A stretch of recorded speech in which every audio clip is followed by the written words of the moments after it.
ওই মিস্টার ইবলিস আবু জেহেল বলে, কারা আছো তোরা? আব্দুল্লাহর পুত্র মোহাম্মদকে যদি তার সেজদারত অবস্থায় উটের নাড়ি ভুড়িগুলো চাপাইয়া দিতে পারো, তাহলে তোমাদেরকে পুরস্কৃত করা হবে। বললেন বলেন কি বলেন নাই?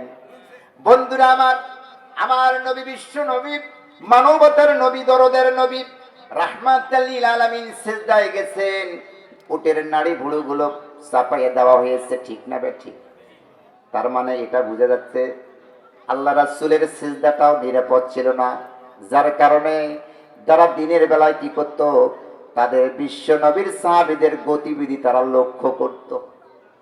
কোথায় যায় সাহাবীরা, কি করে, এটা যখন গতিবিধি লক্ষ্য করলেন, সাহাবীরা নিরাশ হয়ে গেলেন। সাহাবীরা নিরাশ হয়ে গেলেন। আল্লাহ রাব্বুল আলামিন এই নিরাশ মুসলমান হতে পারে না। কথা বলেন ঠিক না বা ঠিক? মুসলমান কখনো নিরাশ হয় না। মুসলমানকে সব কিছু যিনি দেন, বলেন তিনি কে?